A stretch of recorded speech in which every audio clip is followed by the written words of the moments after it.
తాకట్లో ఉన్న మీ బంగారాన్ని విడిపించి ఆ రోజు ఆన్లైన్ రేటుకి కొంటాం. Sharma gold company.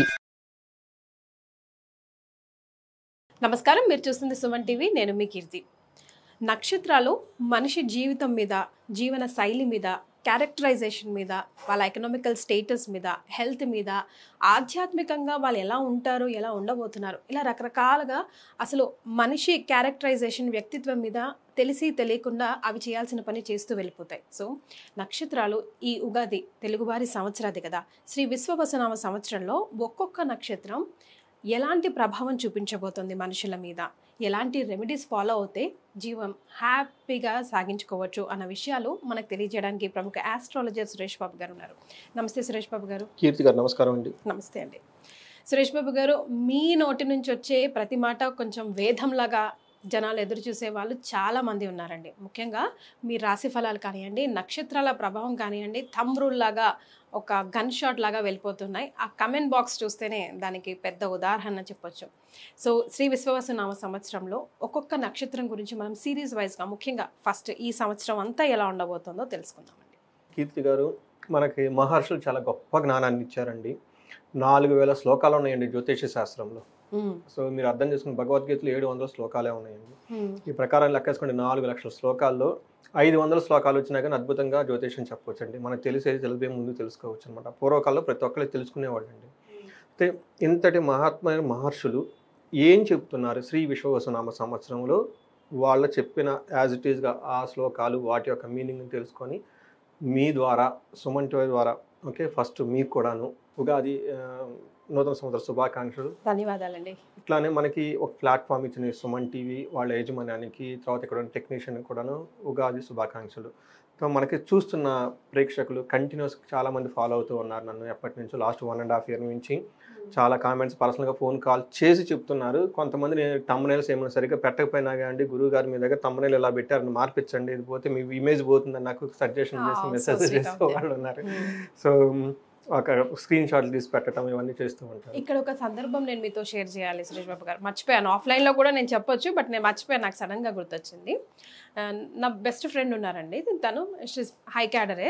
తను ఒక స్క్రీన్ షాట్, సింహరాశి అనుకుంటా, స్క్రీన్ షాట్ తీసి పెట్టింది. అబ్బా ఎగ్జాక్ట్గా చెప్పారు గురుగారు, సేమ్ ఇదే ఫాలో అవుతున్నాను, నేను ఇదే అనుభవిస్తున్నాను 1 year నుంచి, యాజ్ ఇట్ ఈజ్ అలాగే జరుగుతుంది. అండ్ ఓకే అయిపోయింది, ఇంకా నా జీవితం ఇంకా వేస్ట్ అనుకున్న టైంలో పూజలు చేయించుకున్నాను, వర్కౌట్ అయ్యి నేను ఇప్పుడు ఓకే బయటపడుతున్నాను అని చెప్పేసి. సో సంతోషం అండి. అలా డైరెక్ట్గా ఉండటం అదృష్టం. అది ఈ గొప్పతనం అంతా మన మహర్షులు ఇచ్చిన జ్ఞానం, సంపద. సో అది చూసి నేను స్టన్ అనమాట. సో ఇప్పుడు మనకి చెప్పుకుందాం అండి, శ్రీ విశ్వవసునామ సంవత్సరం. ఈ పేరులోనే ఉంది, విశ్వం అంటే యూనివర్సు, వసు అంటే సంపద. ఈ విశ్వం అంతా మనకి ఎన్నో ఆపర్చునిటీస్, ఎన్నో సంపదలు కూడుకొని ఉంది. విశ్వం, వసు అంటే అందమైన అమ్మాయి, ప్రకృతి అంతా ఎంతో అందంగా ఉంది, దాన్ని చూసి మనం ఎంజాయ్ చేద్దాం అన్న ఒక తత్వాన్ని ఈ సంవత్సరం మనకి ఫిలాసఫీగా ఉందండి. అందుకే శ్రీ విశ్వవసునామ సంవత్సరం. ఇందులో మనం ఫస్ట్ కనుక నక్షత్రాలు వైజ్గా సిరీస్ చేసుకుంటే 27 నక్షత్రాలు ఉన్నాయండి. 27 నక్షత్రాలకి 27 అధిష్టాన దేవతలు, ఆది దేవతలు కూడా ఉన్నారు. వాళ్ళ యొక్క పర్టికులర్ పేరు బలం కూడా దీని ప్రకారం ఇవన్నీ మనం అడ్రస్ చేసుకుంటూ ఆ నక్షత్రం క్యారెక్టరిస్టిక్ తెలుసుకుంటూ, అంతేకాకుండా ఈ నక్షత్రం వాళ్ళకి మేజర్గా ఉన్న గ్రహాలు ఎలాంటి అనుకూల పరిస్థితులను, ప్రతికూల పరిస్థితులను తీసుకొని వస్తున్నాయి, ఫైనల్గా రెమెడీస్ ఏం చేస్తే బాగుంటుందని మనం తెలుసుకుందామండి. నక్షత్రాలు ఎన్నెన్నో ఉన్నాయి కదా సురేష్ గారు, ఈ 27ని ఎందుకు ప్రామాణికంగా తీసుకుంటాం మనం? ఇది ఫస్ట్ మనకి చంద్రుడు ఒక్కొక్క రాశికి ఒక్కొక్క చాలా దగ్గరగా ఉంటాడు అనమాట. చంద్ర కళలు అంటారనమాట. ఇవి చంద్ర కళలు 15 వచ్చేటప్పటికి తిథులు, పౌర్ణమి, అమావాస్య కలిపి టోటల్గా 16 రకాల చంద్ర కళలు అంటారనమాట. అంతేకాకుండా ఇవి చంద్రుడు ఒక్కొక్క రాశికి ఒక్కొక్క నక్షత్రం దగ్గరగా ఉంటారు కాబట్టి ఆ నక్షత్రాలను మాత్రమే తీసుకోవడం జరిగింది అనమాట. చాలా నక్షత్రాలు ఉన్నాయి, బట్ ఇవి చంద్రుడికి దగ్గరగా ఉండటం వల్ల, చంద్రుని యొక్క ప్రభావం ఈ నక్షత్రాల మీద ఎక్కువగా ఉండటం వల్ల ఇవి తీసుకున్నారు. Right, which is the top important. Important మనకి మన ఇంటర్నల్ హార్డ్ కోర్ చెప్పేది నక్షత్రం అండి. సో పైనంత ఫ్లేవర్, నేను ఈరోజు ఎల్లో కలరు, మీరు ఒక కలర్ బట్టలు వేసుకున్నారు, ఒక బట్ లోన ఇన్సైడ్ ఆఫ్ సురేష్ ఒక క్యారెక్టర్ ఉంటుందండి, అది చెప్పేది నక్షత్రం. బయట మనం ఒక రోజు నవ్వచ్చు, ఒక రోజు ఆడవచ్చు, కానీ లోన ఒక పవర్ ఉంటుంది. చింత చెట్టిన అది అంటారు చూడండి, చింత చచ్చిన పులుపు జావదని చెప్పేసి ఆ చెట్టుకి పులుపు ఆ ఫ్లేవర్ ఉంటుంది కదండి, అది స్టార్. ఎస్. సో అంత యాక్యురేట్ గా మనం చెప్పొచ్చు. చాలా యాక్యురేట్ గా ఉంటుంది. నక్షత్ర ఫలితాలు చాలా యాక్యురేట్ గా ఉంటుంది, చాలా హెక్టిక్ కూడా. అందుకనే చాలా మంది నక్షత్ర ఫలితాలు చెప్పండి, ఎందుకంటే 27 నక్షత్రాలు ప్రిపేర్ చేయాలి. ఇది రాసులు అనుకోండి 12 ఫట్ కొట్ట వదిలేసేయచ్చు, దానికి డబల్ ఎఫెక్ట్ ఉంటుంది. ఇది ప్రిసిషన్ కూడా అండి, చాలా లిటరేచర్ డీప్ గా ఎతకాలి దీని గురించి. సో రాసులు కాకుండా నక్షత్రాలు ఎప్పుడు ఎవరు చూయించుకోవాలి అంటే, కొన్నిసార్లు మనం డేట్ ఆఫ్ బర్త్ లేని వాళ్ళకి నక్షత్రాల ప్రకారంగా చూసి చెప్తూ ఉంటాం, లేదా లెటర్స్ ప్రకారంగా చూసి చెప్తాం కదా. సో అసలు ఎప్పుడు ఎవరు చూసుకోవాలి? ఫస్ట్ మనం చూసుకున్నామంటే ఫస్ట్ ప్రయారిటీ ఎప్పుడు మన జన్మ నక్షత్రం అండి. అంటే మనం డేట్ ఆఫ్ బర్త్ కనుక తీసుకొని మనం పుట్టినప్పుడు చంద్రుడు ఏ నక్షత్రం మీద ఉన్నాడో అది మన జన్మ నక్షత్రం. అది యాక్యురేట్గా 100% వస్తుందండి. ఆ లగ్నము రాశి కనుక తెలిస్తే దాని నుంచి మనకి దశ భుక్తి అవన్నీ తెలుస్తుంది, ఏ దశ నడుస్తుంది, ఏం తెలుస్తుంది, మన జీవితంలో జరిగే ఈవెంట్స్ అన్ని దాని ద్వారా తెలుస్తాయండి. తర్వాత కొన్నిసార్లు వచ్చేటప్పటికి మనకు అది లేదు, మన పెద్దవాళ్ళు రాసి పెట్టలేదు, మర్చిపోయాం, ఎక్కడో పోయిందనమాట. పోతే అప్పుడు మనం పేరు బలం బట్టి తీసుకోవాలి. ఇది ఎంతవరకు అవుతుంది అంటే మానసిక స్థితి ఎలా ఉంది ఆ పర్టికులర్ టైంలో అంతవరకు మాత్రమే తెలుస్తుంది.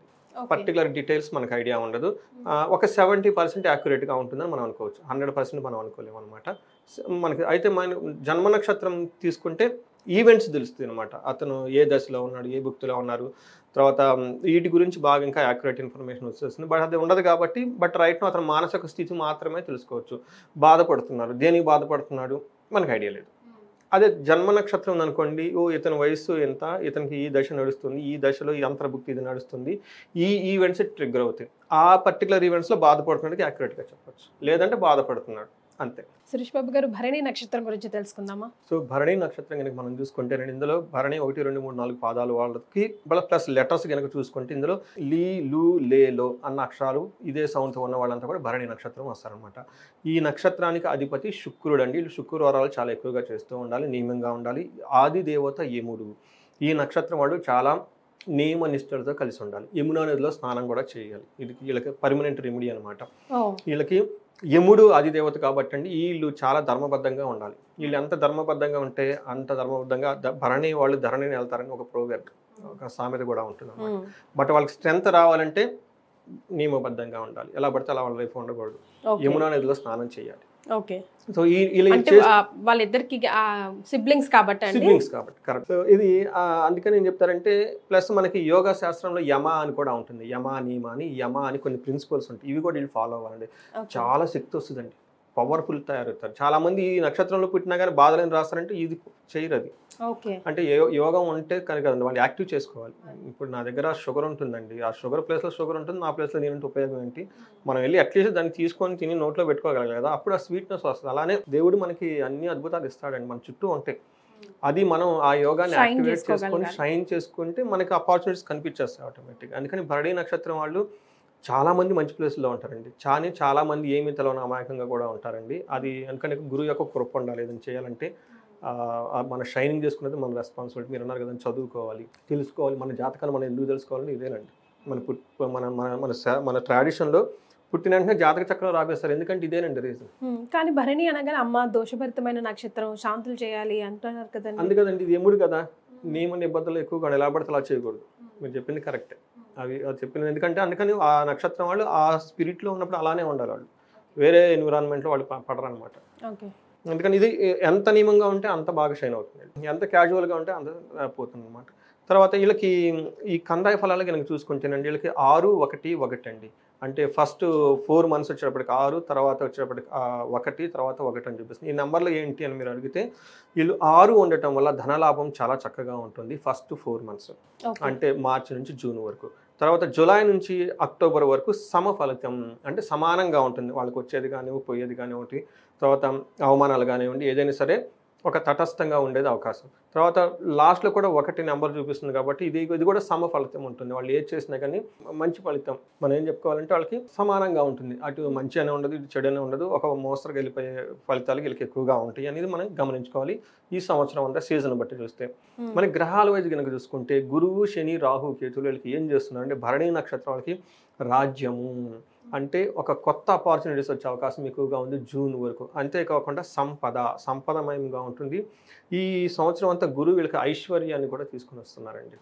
సో గురువు వీళ్ళకి చాలా మంచి చేస్తున్నారండి ఈ భరణి నక్షత్రం వాళ్ళకి. శని వల్ల ధనప్రాప్తి, తర్వాత రాహు వల్ల again health complication, serious health complications ఏమైనా అంటే వాటి నుంచి ఉపశమనం వచ్చేసి చక్కగా ముందుకెళ్ళే అవకాశం ఎక్కువగా ఉంటుంది. ధనలాభము సుఖమయంగా కూడాను ఈ భరణి నక్షత్రం వాళ్ళు ఎక్కువగా ఉంటారు. ఒక రకంగా చూసుకుంటే భరణి నక్షత్రం వాళ్ళు చాలా బాగుంది, ఒక మంచి టైంలో ఉన్నారని గమనించుకోవాలి. రెండవ ముఖ్యమైన విషయం ఏంటంటే వీళ్ళకి శని ఈ రాశిలో కూడా ఎంటర్ అవటం వల్ల కొన్ని విషయాల్లో బాగా లేట్ అయ్యే అవకాశం ఎక్కువగా ఉంటుంది. మన రాశి ఫలాల్లో కూడా చెప్పుకున్నాం, దాన్ని కూడా గమనించుకుంటే ఇంకా వాళ్ళకి బాగుంటుంది అనమాట. శని వీళ్ళకి ధన ప్రవాహాన్ని ఇస్తున్నా కొన్ని విషయాల్లో చాలా లేట్ చేసి ఇబ్బంది పెట్టే అవకాశం ఎక్కువగా ఉంది. ఎందుకంటే వీళ్ళకి ఏలినాటి శని ప్రభావం స్టార్ట్ అవుతుంది. అయితే ఫస్ట్ ఇయర్ అంత ఎక్కువగా ఉండదు, సెకండ్ ఇయర్ నుంచి వీళ్ళకి ఆ ప్రభావం ఎక్కువగా ఉంటుంది. బట్ ఎందుకైనా ప్రికాషన్స్ తీసుకొని ధనం విషయంలో, పరిచయాల విషయంలో జాగ్రత్తగా ఉంటే సరిపోతుంది.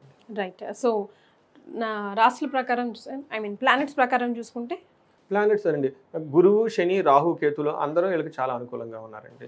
సో అనుకూలంగా ఉన్నారు. రాజ్యలాభం ఉంది, ధనప్రాప్తి ఉంది, హెల్త్ విషయంలో బాగుంటుంది, సుఖం ఉంటుంది, సంతోషం ఉంటుంది. సో ఎక్కడ కూడా వీళ్ళు ఇబ్బంది పడే పరిస్థితి అయితే ఈ సంవత్సరం వీళ్ళకి లేదండి. Okay. So life time remedies అయితే చెప్పారు. ఇన్ పర్టికులర్గా ఈ సంవత్సరం వాళ్ళు తీసుకోవాల్సిన జాగ్రత్తలు ఏమైనా ఉన్నాయా? జాగ్రత్త అంటే వీళ్ళకి హెల్త్ కాంప్లికేషన్స్ కనుక చూసుకుంటే చాలా బాగుండాలి. బట్ ఎవరైనా కనుక సఫర్ అవుతూ ఉంటే వీళ్ళకి అమృత మృత్యుంజయ పాశుపత అభిషేకం చేయించుకున్న, హోమం చేసుకున్న చాలా కలిసి ఉంటుంది. పెళ్లి కాని వాళ్ళు ఎవరైనా కనుక ఉంటే ఈ టైంలో వీళ్ళకి వర పాశుపతము లేదంటే అఘోర గోరి పాశుపతం అని ఇవి కనుక చేయించుకుంటే చాలా బాగుంటుంది. వీళ్ళు ఎక్కువ సార్లు శ్రీశైలం, మనకి నేనేం చెప్తానంటే స్పర్శలింగ దర్శనం అన్నట్టు మనం లింగాన్ని స్పర్శ చేయొచ్చు. అది తర్వాత మనకి అక్కడ శత్రు బాధ కనుక ఉంటే మనకి ఇది చండీ పారాయణం, చండీ హోమం కూడా చేస్తారండి. రెండు ఒకేసారి అయిపోతాయండి. చాలా అక్కడ దేవస్థానం వాళ్ళు రేట్లు కానీ సామూహికంగా చేస్తారు కాబట్టి చాలా అంటే క్షేత్రంలో చేస్తారు కాబట్టి చాలా పవర్ఫుల్ ఎఫెక్టివ్గా ఉంటుంది. అందువరకు చేస్తే సరిపోతుందండి. రైట్. సో భరణి నక్షత్రం వాళ్ళకి కూడా అన్ని విధాలుగా కలిసి వచ్చే చాలా బాగుంది. నక్షత్రం ప్రకారం చూసుకుంటే చాలా బాగుంది. Thank you so much Suresh garu. Thank you అండి.